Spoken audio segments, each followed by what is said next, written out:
बुधवार व्रत की पौराणिक कथा। अगर आप मेरे चैनल पर नए हैं तो सबसे पहले मेरे चैनल को सब्सक्राइब कर लें। समतापुर नगर में मधुसूदन नाम का एक व्यक्ति रहता था। वह बहुत धनवान था। मधुसूदन का विवाह बलरामपुर नगर की सुंदर लड़की संगीता से हुआ था। एक बार मधुसूदन अपनी पत्नी को लेने बुधवार के दिन बलरामपुर गया। मधुसूदन ने पत्नी के माता पिता से संगीता को विदा कराने के लिए कहा। माता पिता बोले, बेटा आज बुधवार है, बुधवार को किसी भी शुभ कार्य के लिए यात्रा नहीं करते। लेकिन मधुसूदन नहीं माना। उसने ऐसी शुभ अशुभ की बातों को न मानने की बात कही। दोनों ने बैलगाड़ी से यात्रा प्रारंभ की। 2 कोस की यात्रा के बाद उसकी गाड़ी का एक पहिया टूट गया। वहां से दोनों ने पैदल ही यात्रा शुरू की। रास्ते में संगीता को प्यास लगी। मधुसूदन उसे एक पेड़ के नीचे बैठाकर जल लेने चला गया। थोड़ी देर बाद जब मधुसूदन कहीं से जल लेकर वापस आया तो वह बुरी तरह हैरान हो उठा, क्योंकि उसकी पत्नी के पास उसकी ही शक्ल सूरत का एक दूसरा व्यक्ति बैठा था। संगीता भी मधुसूदन को देखकर हैरान रह गई। वह दोनों में कोई अंतर नहीं कर पाई।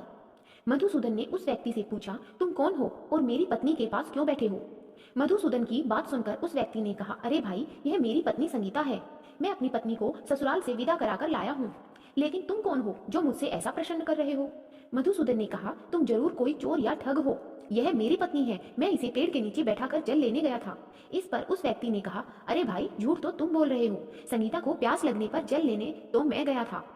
मैंने तो जल लाकर अपनी पत्नी को पिला भी दिया है। अब तुम चुपचाप यहाँ से चलते बनो, नहीं तो किसी सिपाही को बुलाकर तुम्हें पकड़वा दूंगा। दोनों एक दूसरे से लड़ने लगे। उन्हें लड़ते देख बहुत से लोग वहां एकत्र हो गए। नगर के कुछ सिपाही भी वहां आ गए। सिपाही उन दोनों को पकड़कर राजा के पास ले गए। सारी कहानी सुनकर राजा भी कोई निर्णय नहीं कर पाया। संगीता भी उन दोनों में से अपने वास्तविक पति को नहीं पहचान पा रही थी। राजा ने दोनों को कारागार में डाल देने के लिए कहा। राजा के फैसले पर असली मधुसूदन भयभीत हो उठा। तभी आकाशवाणी हुई, मधुसूदन, तूने संगीता के माता पिता की बात नहीं मानी और बुधवार के दिन अपनी ससुराल से प्रस्थान किया। यह सब भगवान बुद्धदेव के प्रकोप से हो रहा है। मधुसूदन ने भगवान बुद्धदेव से प्रार्थना की कि हे भगवान बुद्धदेव, मुझे क्षमा कर दीजिए। मुझसे बहुत बड़ी गलती हुई। भविष्य में अब कभी बुधवार के दिन यात्रा नहीं करूंगा और सदैव बुधवार को आपका व्रत किया करूंगा। मधुसूदन के प्रार्थना करने से भगवान बुद्धदेव ने उसे क्षमा कर दिया। तभी दूसरा व्यक्ति राजा के सामने से गायब हो गया। राजा और दूसरे लोग इस चमत्कार को देख हैरान हो गए।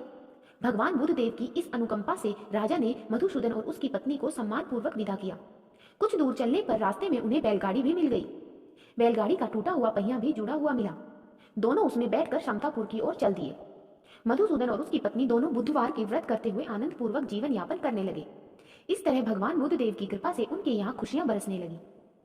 इसी तरह जो स्त्री पुरुष विधिवत बुधवार का व्रत करके व्रत कथा सुनते हैं, भगवान बुद्धदेव उनके सभी कष्ट दूर कर देते हैं।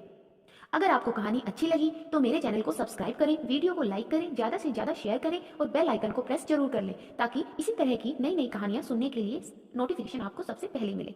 धन्यवाद।